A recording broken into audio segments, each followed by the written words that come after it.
so that we have something to let other people watch when we're done. What I'm going to do, Jeff, is I'm just going to walk through a presentation that I've given in the past, because we're heading into the end of the year. Sure. And there's a number of things that that we want to get done for a business entity, and this will apply to your business entity, your clients' entities. So I'm going to share the PowerPoint here, and so what we're going to do is we're not going to go through any kind of legal advice right now, but what we're going to talk about is why people do things and where things start going wrong in terms of the use of their business entity. So the first question that we always have to address is whether it's a corporation or limited liability company. Why are we forming it? And typically there's a handful of reasons, but the one in an operations-based business that people are usually most concerned about is to protect your personal assets from the debts of the business. And so I've practiced for over 30 years now, and I've been on the side of representing the business owner and also the creditor. And kind of the game is, if you don't have insurance that's going to cover a certain debt or liability, you're trying to rely on that business entity to protect yourself. And I've seen these things torn through many times. I've also seen them stand up.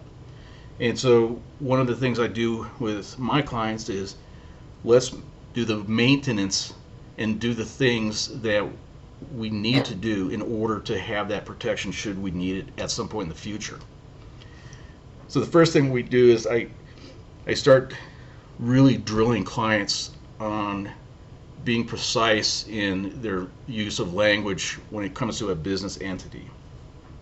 I hear people say, well, I'm an LLC or I'm an S corporation, and the answer is no, you're not. You're a human being, you're an individual. You may own an LLC, you may own an S corporation, but you have to distinguish yourself from the entity. And I've also had the conversation with people where, because they formed an LLC for the business, they think they're magically protected. And that's not true. There is no magic shield that is created when you file an LLC. An LLC or a corporation is a one-page form that you file with the Secretary of State. So you have to understand, well, what is it? And the reality is, LLCs and corporations don't actually exist anywhere. They're just made up. They're what we call legal fiction. And this goes back to post-medieval times, when people wanted to fund explorations into the New World, bring back spices or furs or whatever the case may be. And at that point in time, people who were in debt found themselves in prison. And they found their lands being seized, and there was a lot of potentially negative consequences. And so the powers that be that came up with this idea of a company or a corporation, and the landed aristocracy could fund a venture, and they might lose their investment, but their lands were not going to be seized. Their liability stopped at that corporate shield. So this is just something that we've made up, and so I refer to it sometimes as our invisible friend. And most kids have had the experience of pretending to have this invisible friend. And so what we need to do is we need to separate everything out from what belongs to us versus what belongs to this, this entity or our invisible friend. So you need to have separate bank accounts. You can't, just willy-nilly transfer funds back and forth. You need to really, take the extra step of, establishing the business as a separate, entity apart from yourself. And we need to start following formalities. So the reality is your corporation or your LLC, they don't know how to make decisions. So the way a business entity makes a decision is through, in the case of an LLC, through its managers or officers. Corporation would do it through their board of directors or officers. And we need to start documenting these things. And typically that's done through a device called minutes and resolutions. And essentially what we do is we have a meeting. During the meeting, in the capacity as an officer or director or manager, we have a conversation about a topic and make a decision. The minutes record what was discussed, and the resolution records what was decided. And it's a formality, but it's an important one. And the reason it's important is because if you ever find yourself in need of that corporate shield, one of the first things that an auditor, such as an IRS auditor or franchise tax board or a plaintiff's lawyer, first things they're going to ask for are your governing documents. They're going to ask for minutes and resolutions. They may ask for policies and procedures, things of that nature. And when a person does not have the ability to produce those for their business entity, it's a very uncomfortable time. So company maintenance is pretty important. We do it all year long, but it really becomes a push as we head into the end of the year. And this year in particular, because we have a new reporting requirement at the federal level, and that one can really hurt because it involves daily penalties of $500 a day and potential prison time up to 2 years if the failure to report is willful. Now, that hasn't been enforced as far as I know, but it's in the law right now, and you just don't want to toy with this thing. So every year we use an annual compliance checklist. So every year we want to update annual reports with the Secretary of State.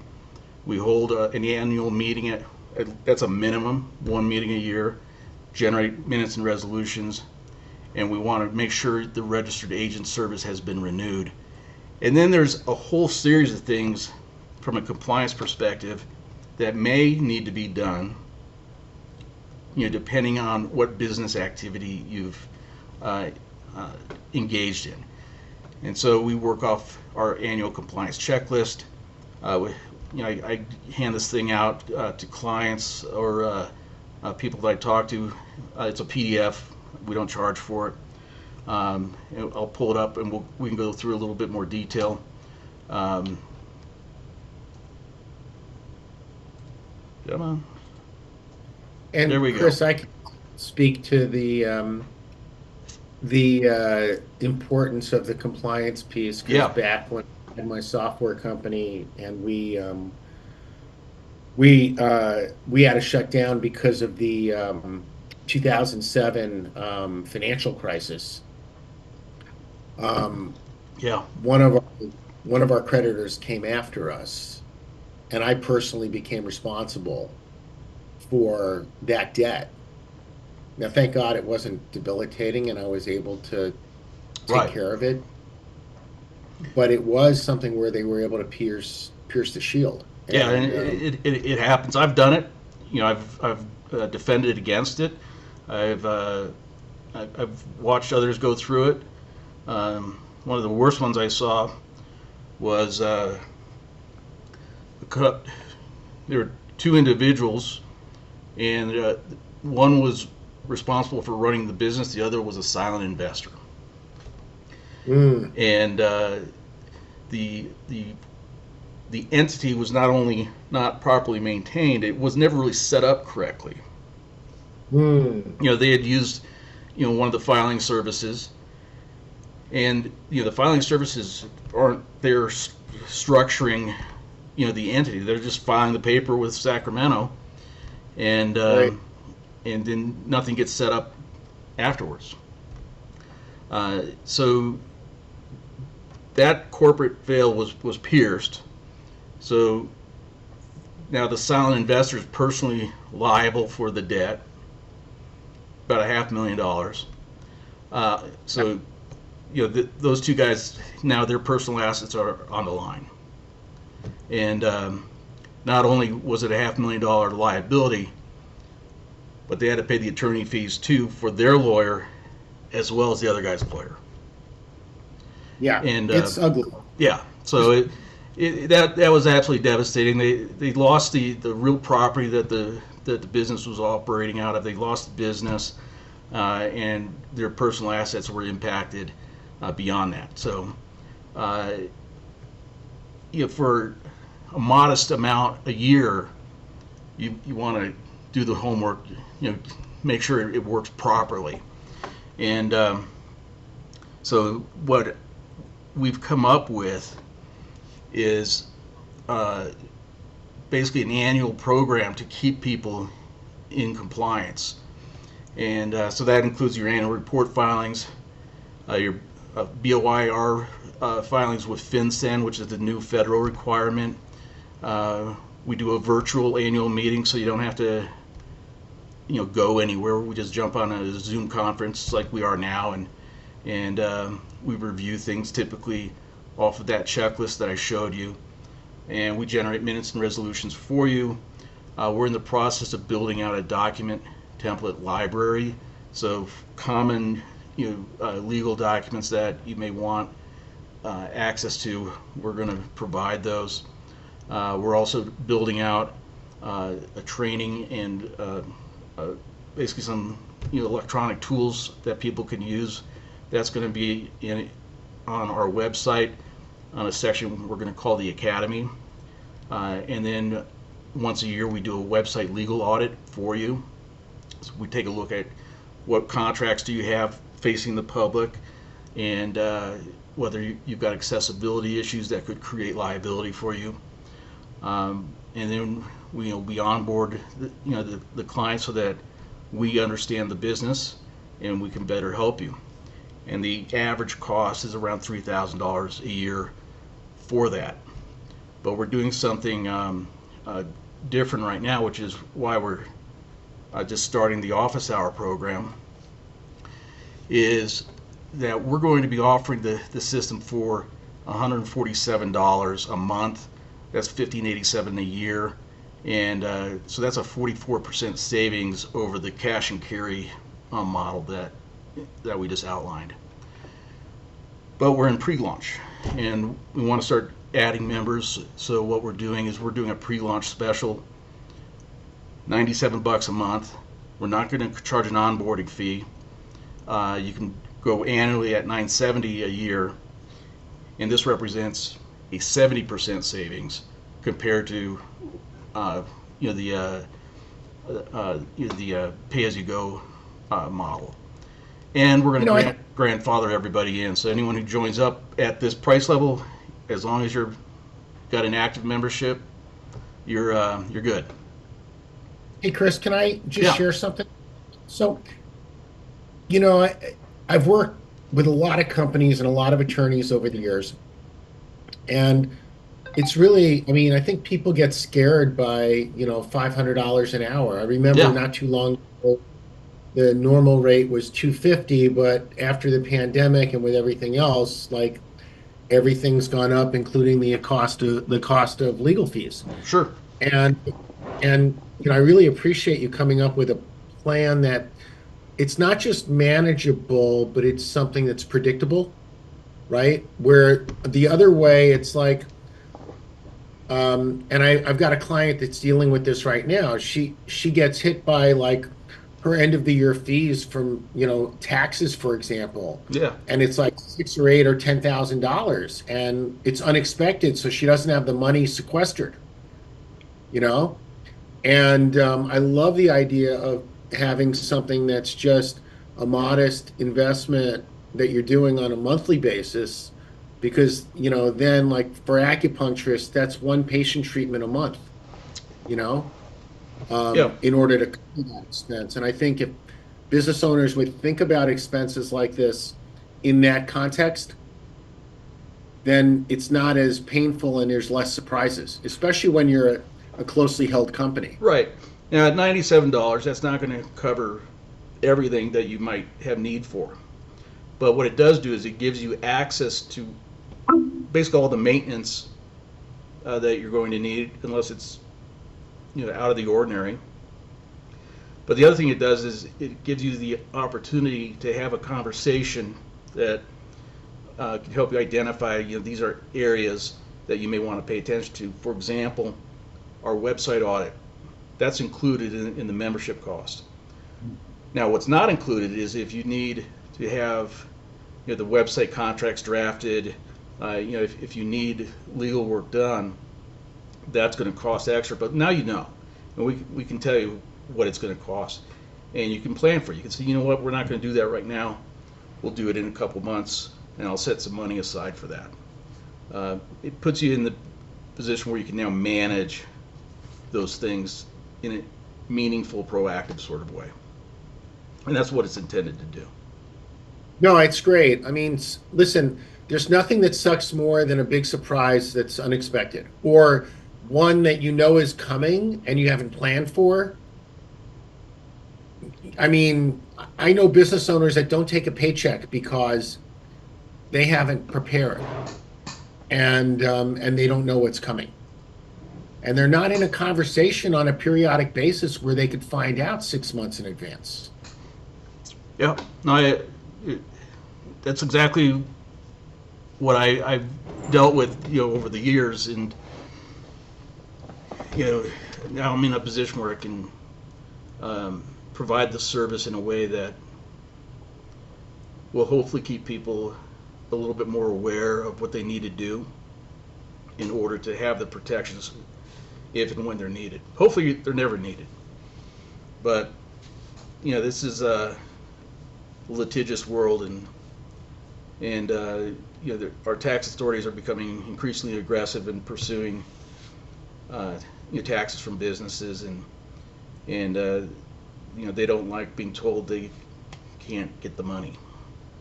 So Yeah, no, I'm with you. There's just things people don't expect and they don't know what to expect. And heck, I mean, like you and I were talking, a lot of the practitioners I work with are not even incorporated. They're still operating as so solo owners, and as a right. sole proprietor, they don't have the legal protection, but they don't even realize what that means when I talk to them. And so,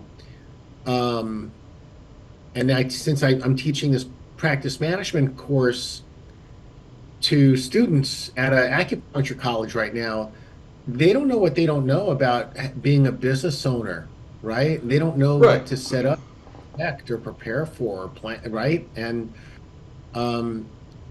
but they'll buy malpractice insurance thinking I'm covered.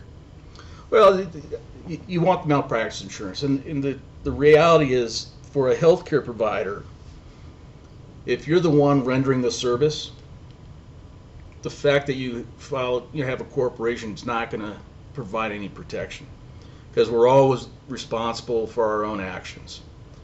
What it can do is protect you from the liabilities of the business.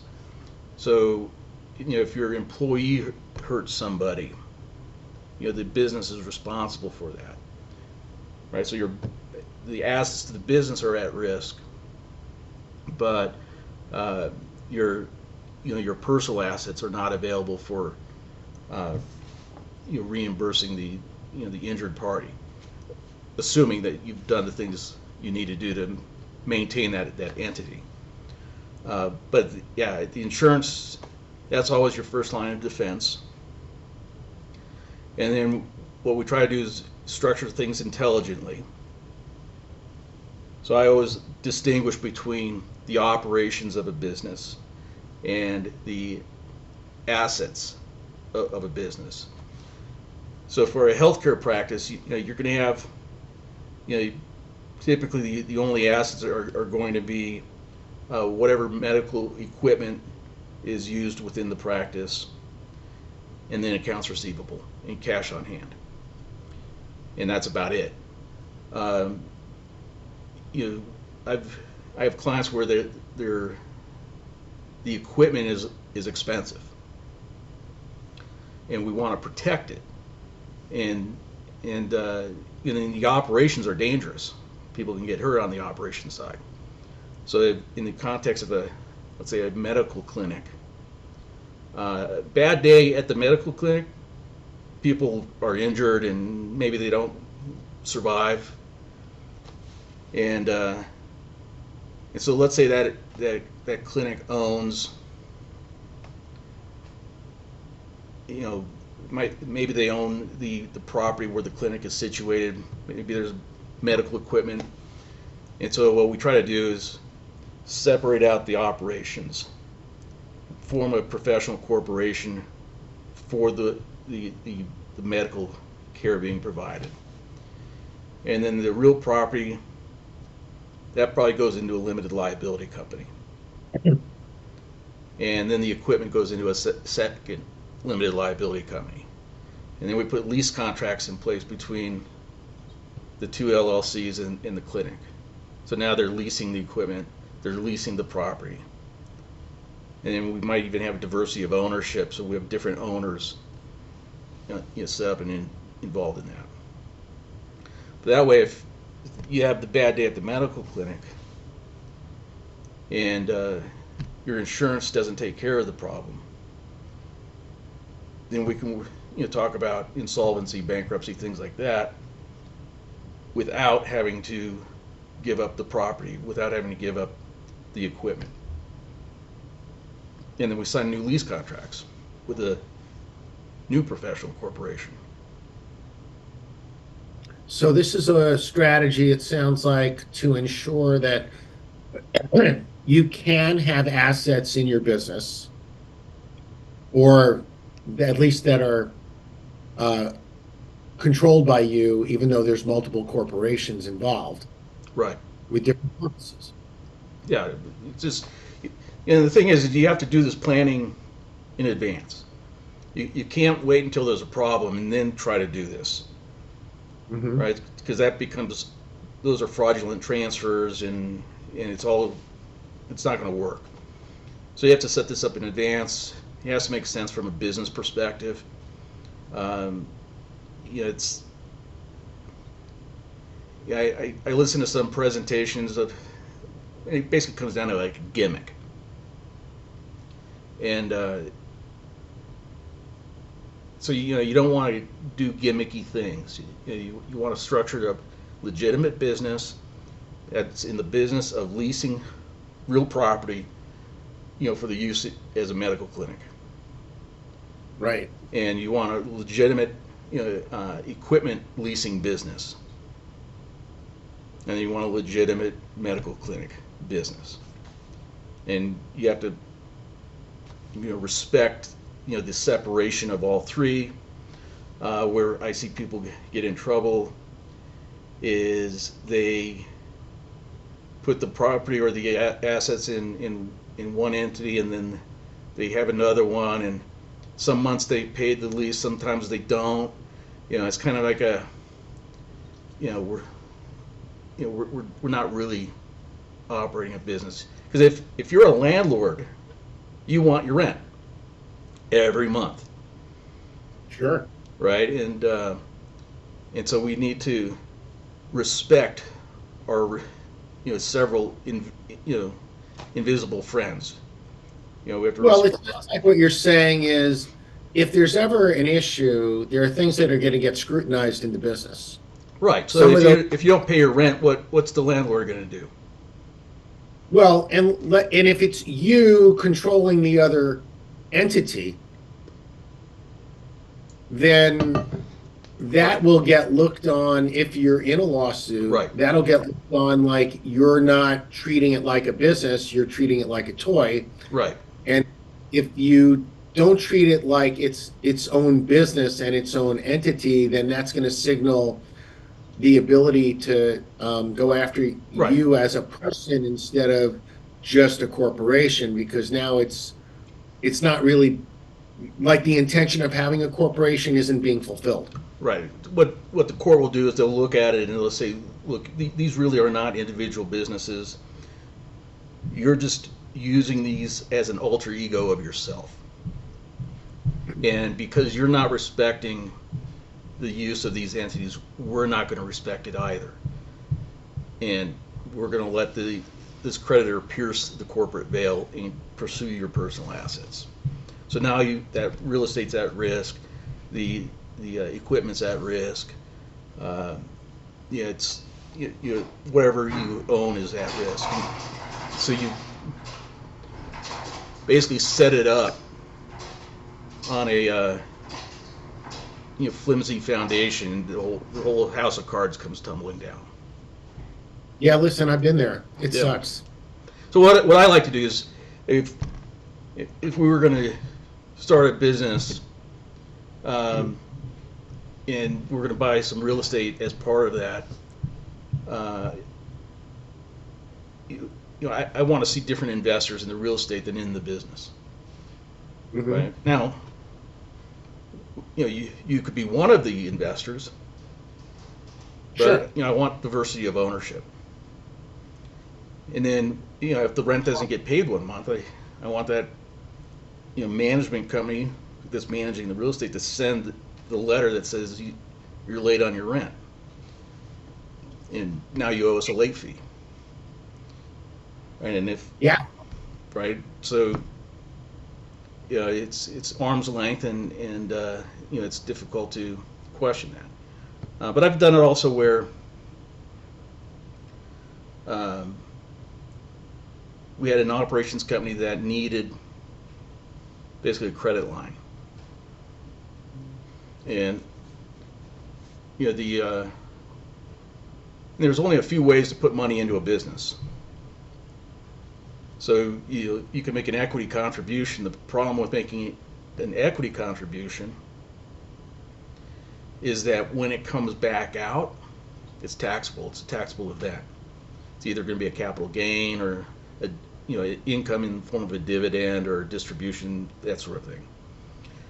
So one of the things we like to do for companies that need cash infusions from time to time to manage cash flow, set up a credit line. And so in that case, we'd set up probably a limited liability company, and the limited liability company would then have an agreement, a written contract with the operating company that says you have a $100,000 credit line that you can draw upon, and these are the terms. Now, you got to make it arm's length like we discussed, but the benefit there is that when that money comes back out, that's just repayment of the debt. The only tax event is the interest. So if they draw down $100,000 on the credit line and then send the $100,000 back plus interest, that $100,000 does not get taxed. Mm. Right? That's just a return of your principal.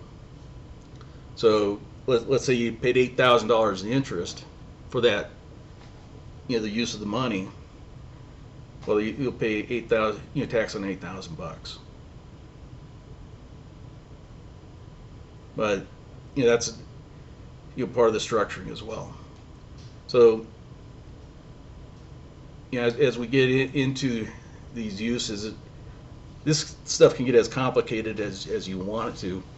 I like to keep it simple, but Yeah, and I think also, like when I talk to most of the like solopreneur practitioners that I talk to, what's interesting is like they're very averse to complicated, and a lot of that has to go with, all they really want to do is practice. Now, when it's somebody that sees that they could have employees and they want something more, they're still averse to complicated, but I think there's a staircase kind of approach with them where, look, you start here, then we go to this level.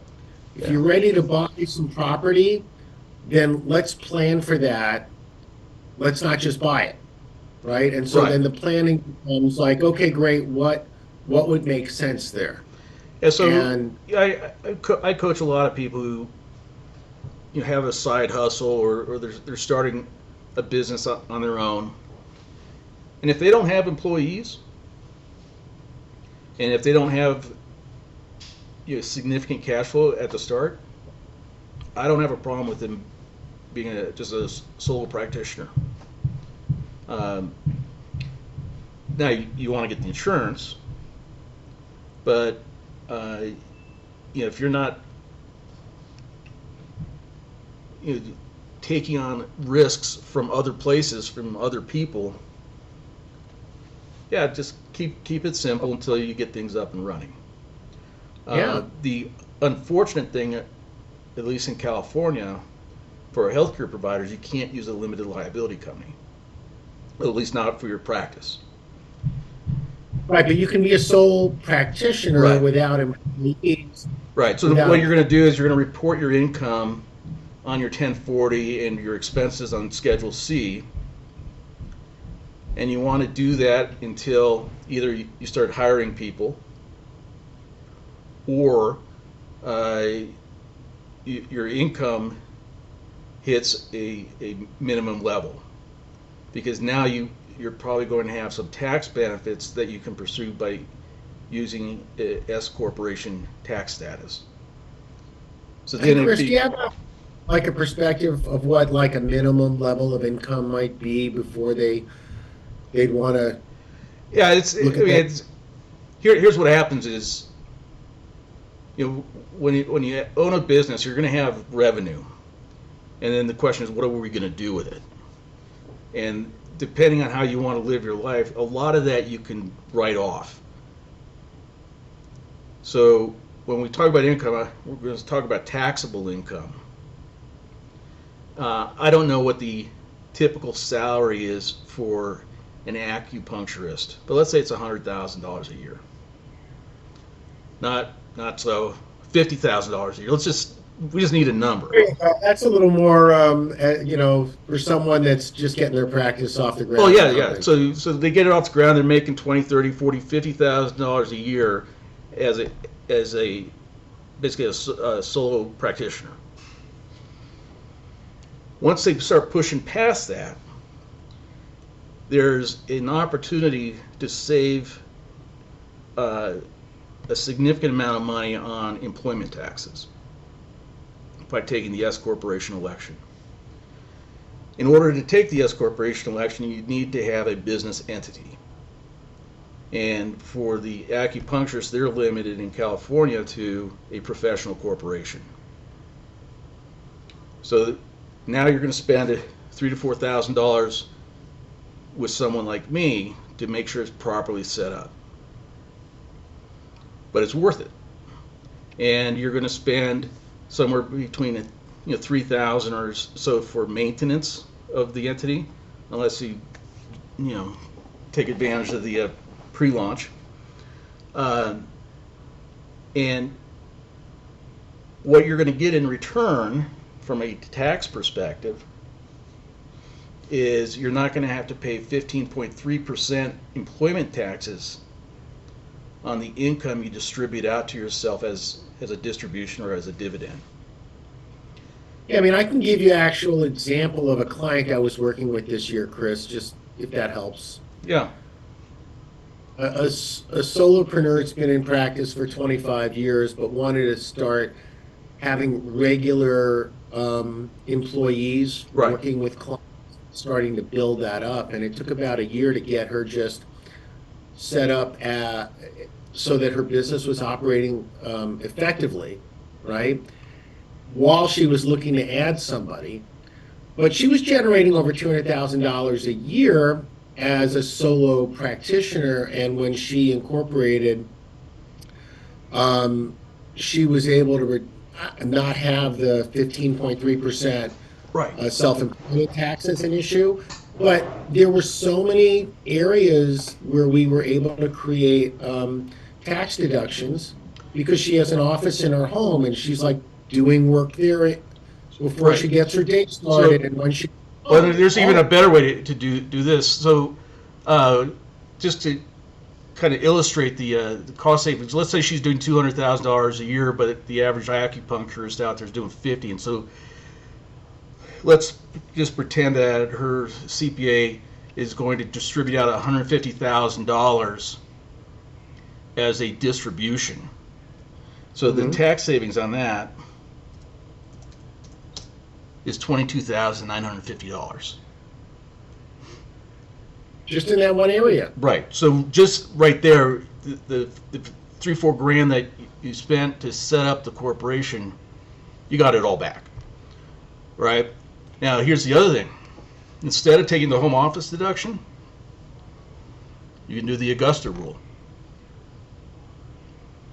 And what the Augusta rule allows you to do is rent your personal residence to your business.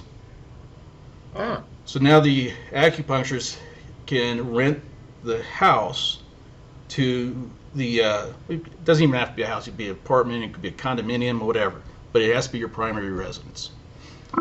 So now you're going to rent that for up to 14 days, for 2 weeks, to your business. Now you have to document the business use. And so what you're going to use it, you might use it as a recording studio. This was very popular out in Santa Clarita there was a lot of movies get shot out there. And so people would rent their personal residence to a movie production or a television production and limit it to 14-day rental. The business gets to take your tax deduction because that's a business expense. But you do not have to declare the income on your personal return. interesting. Right, so let's say you decided I'm going to shoot 14 days worth of video content using my house as the location for the shoot in production studio. So instead of looking at what a comparable house would rent for in your neighborhood, maybe we look for what would a movie set and production studio cost to rent. Yeah. Now you document that, and you then write a check or whatever. I mean, people don't write checks anymore, but you basically make a payment. So what I like to do is the client invoices the business 14-day rental of this address for video production and shoot, and then you pay that invoice. Okay.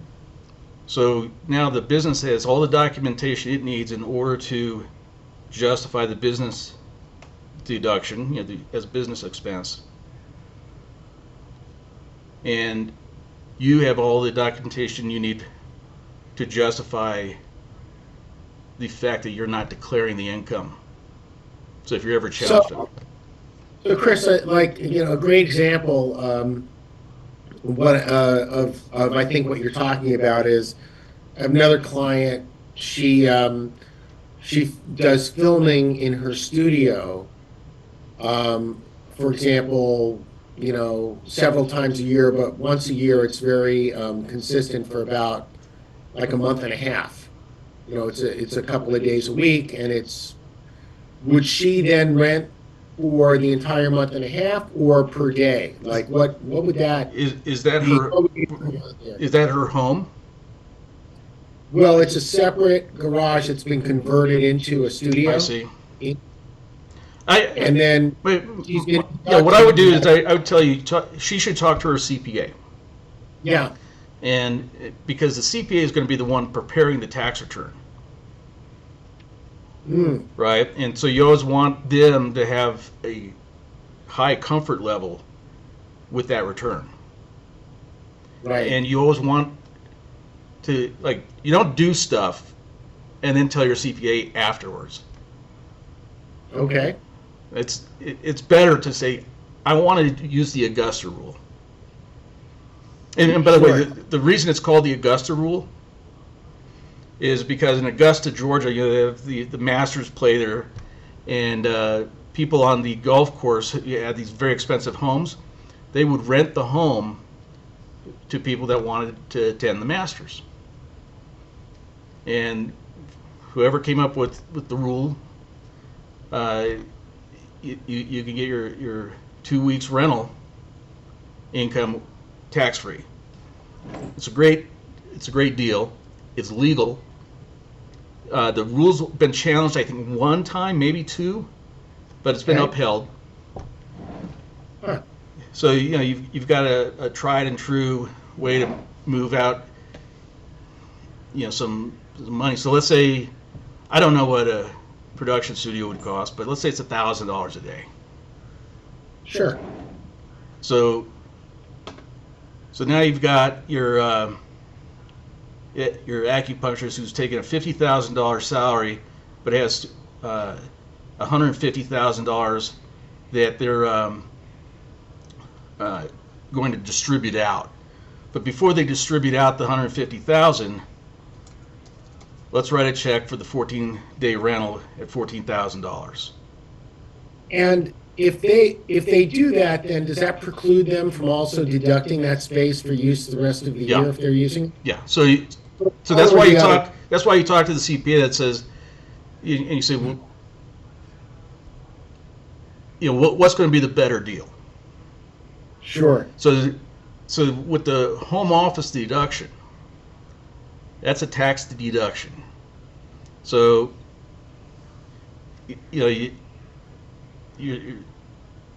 you're not moving the money out anywhere. You're just reducing your net tax liability.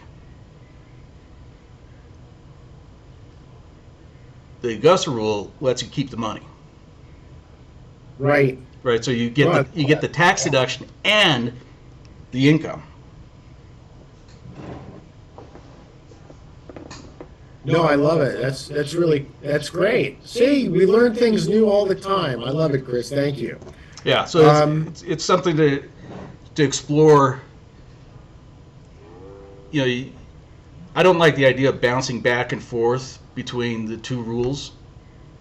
You know, Well, one no, year after but the, you know, like this year we're going to do Augusta, next year we're going to do home office, and But if you've got something that's consistent year over year where you might use the Augusta rule, then you actually have something you can evaluate there. right. But you know, so the whole idea is that, you know, as one of these, you know, small business owners ramps up their business and they see the income begin to materialize, Mm-hmm. now it becomes worth, you're going to invest in a good CPA, you know, someone like me, you know, a business lawyer and consultant. You're going to want to surround yourself with these people, because whatever money you spend, you're going to get it back,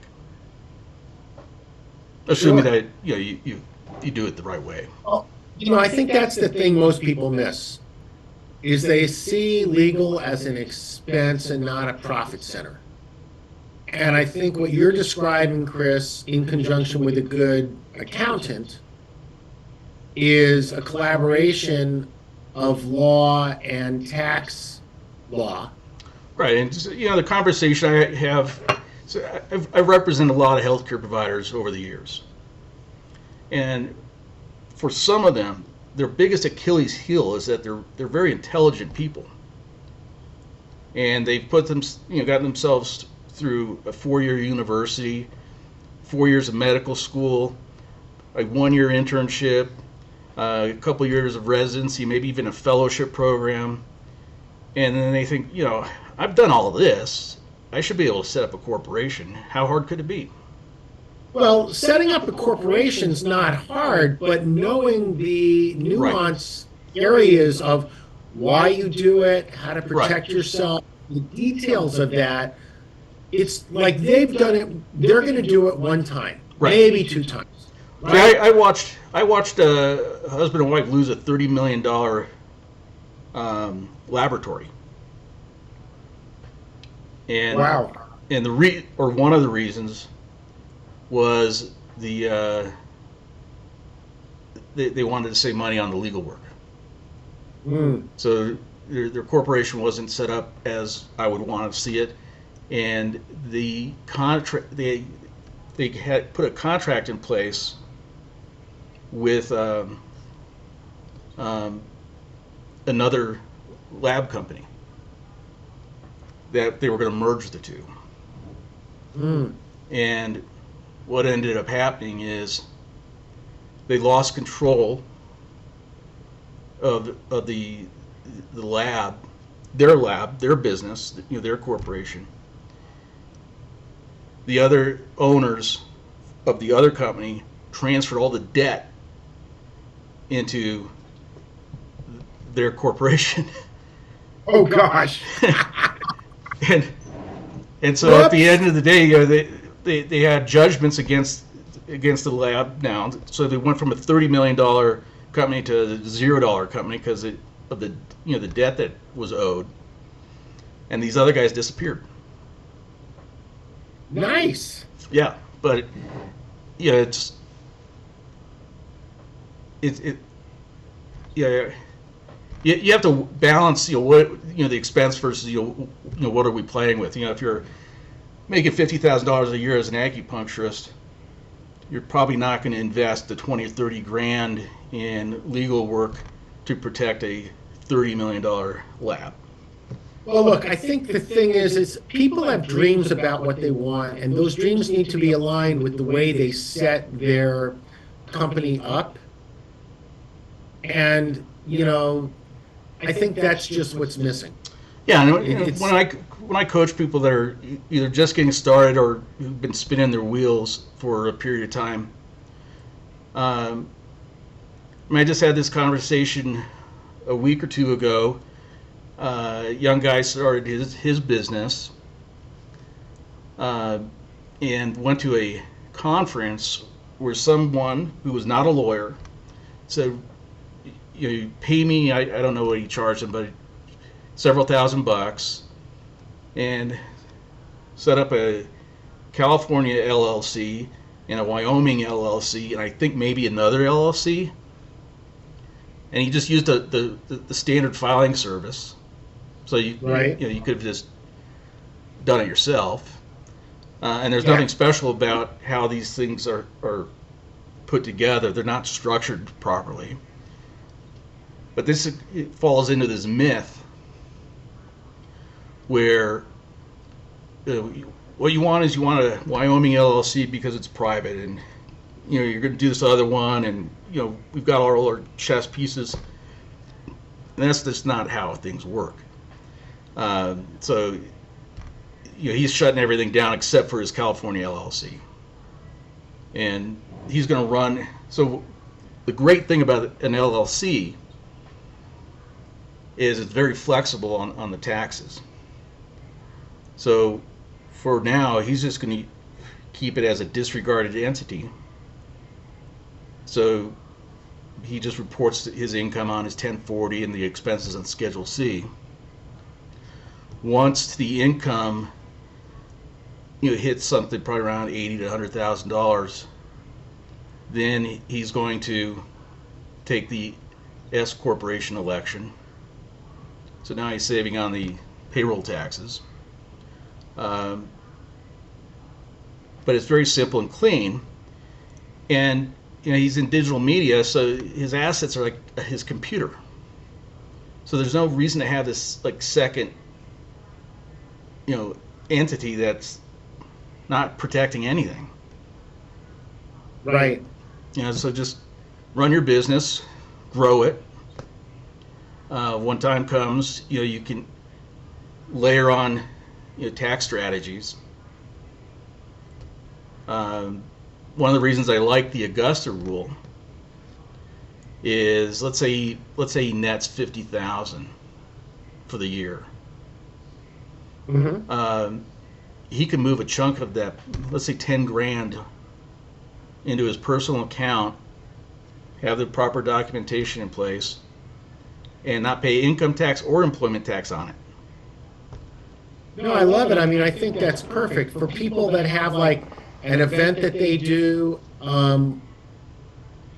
that's like an annual event or a periodic event, Right. and they're using their personal property. I mean, holiday parties are coming up. I would imagine you could either go and hold it at a restaurant or hold it at your home. Yeah, and Um, again, I'm not a tax preparer, right? I don't file the taxes. I always want the CPA to be consulted because they need to be comfortable with whatever the strategy is. And what I wouldn't But there want to have do to is, be options.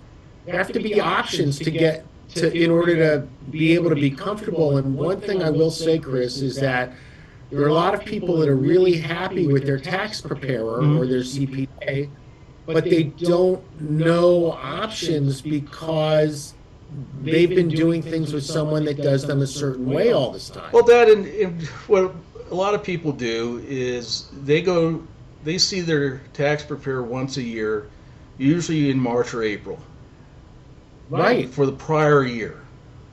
And by then, it's too late. You can't go back This is and do this stuff. is it. Like we're in Q4. Yeah. You need to make time with your CPA, an hour, a half hour, to make sure you get all of the tax advantage stuff in. I want to see people meeting with their CPA a couple times a year. Not for the tax preparation, but just to like check in and say, this is where we're at. Ideally, you do it quarterly, Absolutely. right? And then, like for the holiday party example that you gave me, is that would presumably be a 1-day rental. And Right. and then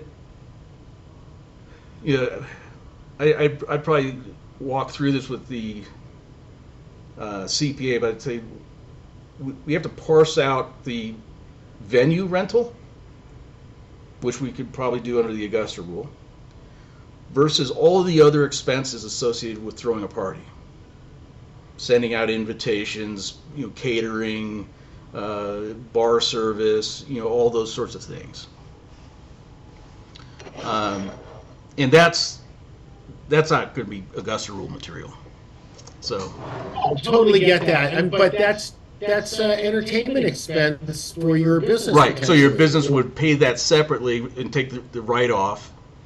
Right, but if like you've been to my house, right? Like if I'm having an event for all of my clients and we use the property for that, or I could rent a banquet room, Right. right? What would that cost? So Right. Well, again, you walk through this with your tax advisor. Say, I want to move some money out of my corporation under the Augusta rule. yeah, because I mean, and I've got to drop here in just a minute, but Yeah. you've certainly got some different ways. I mean, you can take it as a distribution instead of payroll. And again, that's something you need to talk to your accountant about. Mm-hmm. And, if there's a rule like the Augusta rule that your accountant can get behind, that seems like another tax advantage way to treat the income you receive. I love Right. it, Chris. So, all right, Jeff, I know you have to drop. It's time for me to drop too. But appreciate you jumping on. It's always a fun conversation. Yeah. And we'll have to talk more about AccuBiz Hub sooner rather than later. Yeah, and I'll look forward to having you in my class. I'm excited about that. Yeah. Yeah, I haven't seen anything come through, have I?